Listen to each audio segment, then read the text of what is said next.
Welcome to the Maritime Review interview room, where we recently had the opportunity to catch up with Captain Sloane, the newly elected president of the International Salvage Union.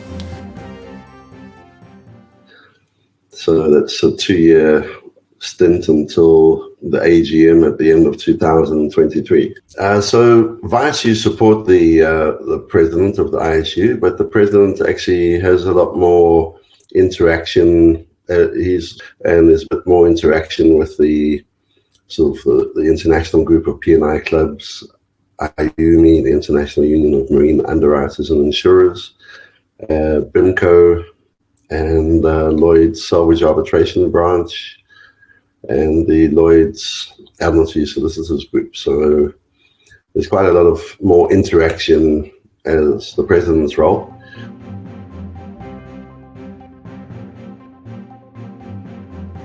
Yeah, so it will be a far larger impact than the last 2 years when I was vice president. So the last 2 years I've carried out quite a few operations around the world. And now I think if I do respond, then I'm going to have a relief to get to the various meetings. So we have several meetings around the world during the year that I'm expected to attend. So that will impact.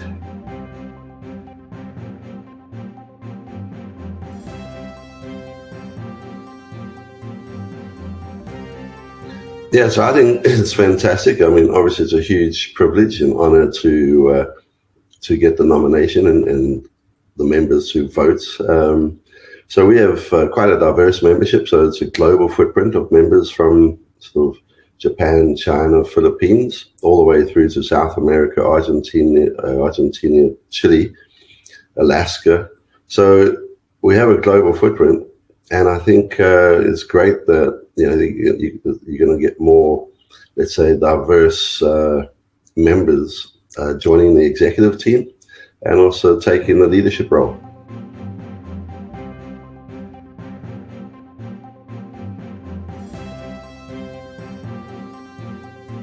Obviously, the environment's becoming a lot more important.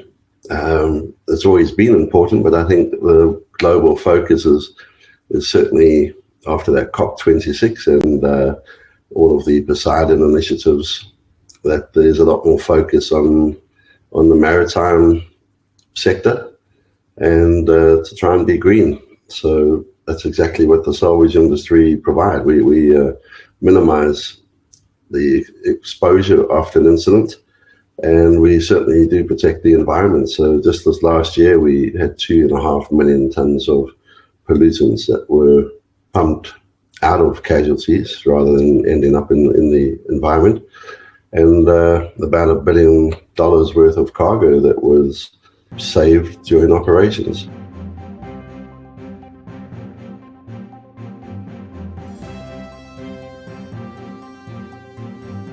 But, the ISU maintains stats for about the last 25 years.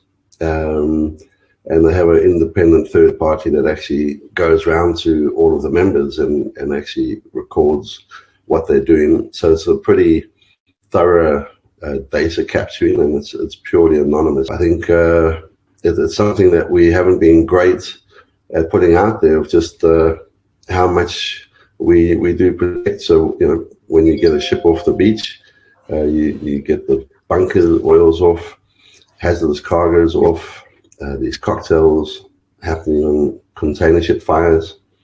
So there's a lot that we actually do apart from just solve value of property. But the environment itself is something that we've been protecting, but we actually haven't been fantastic in putting it out there.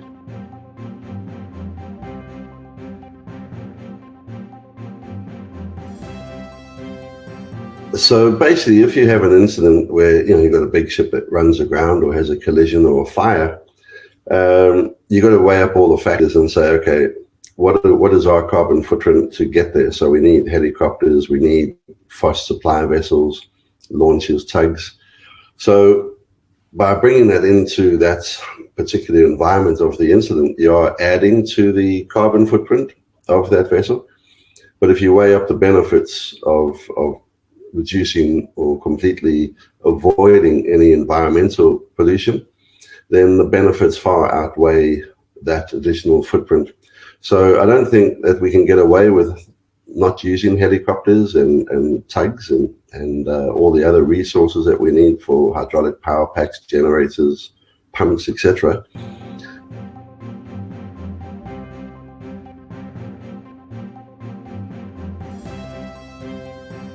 Yeah, so certainly it's on my agenda. So we actually have a seat at the IMO. So we want to use that interaction with the IMO, and then maybe more interaction with SAMSA, the African Union, environmental bodies. So we certainly we're ready to take a seat and present what we can do, and actually help manage their organization. So in South Africa, you can see that we've had quite a lot of representation from the industry on the oil spill response plan, contingency plans. So you've got AMSOL, you've got Smith, you've got Resolve, and then you've got the environmental response companies like Spilltech, Drysit, Extreme Projects. So they all add value to this, and I think we could take that forward to the AU as well.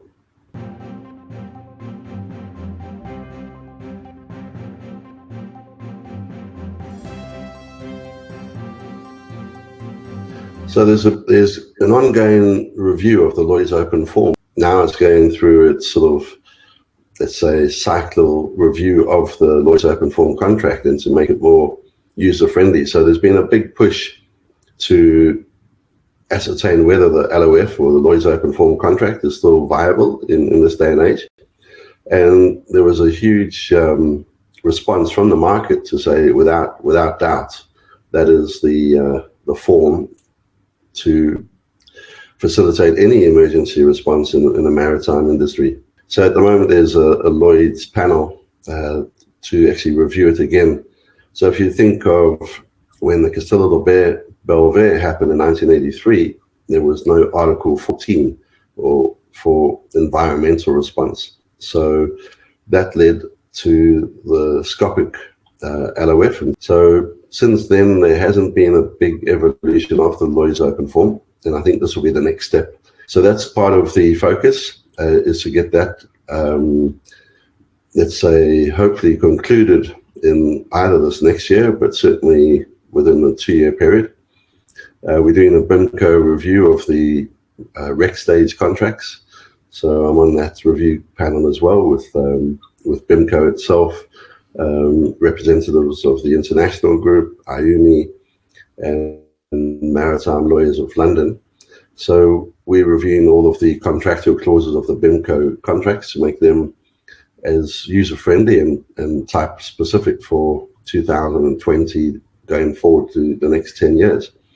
So those are, large focus areas. And then I think to actually take the ISU and actually get greater recognition of the impact that we have on protecting the environment.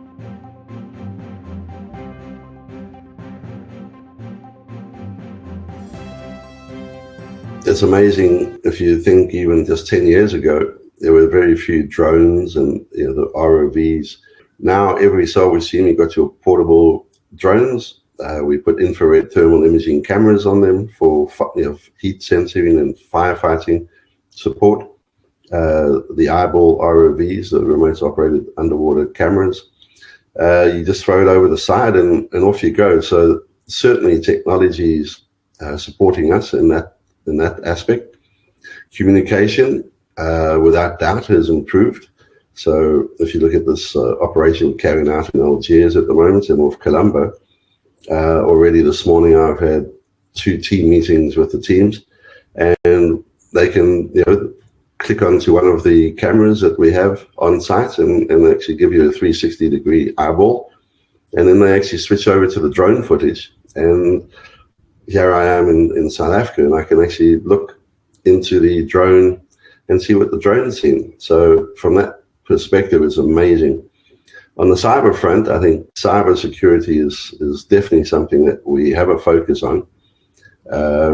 We're actually looking at teaming up with an international player on cyber security. As the capability and capacity of these hackers increases with artificial intelligence, I believe that we're going to have some major incidents from cybercrime. We've got an incident where if you go on a cruise ship and you have a guest Wi-Fi password, and they do what they call an ethical hack into the system. So from that guest Wi-Fi password, you can actually get into the ship system. You can actually shut down the engines. You can shut down fuel transfer pumps. So the fact that vessels are becoming more automated means that they are at higher risk. And very few people realize that, these hackers can get in and stop everything on a ship. So this whole drive for autonomous shipping, so it's certainly something that we're aware of and we're working at. How it's going to pan out in the future, I'm not too sure, but it is going to have an impact for sure.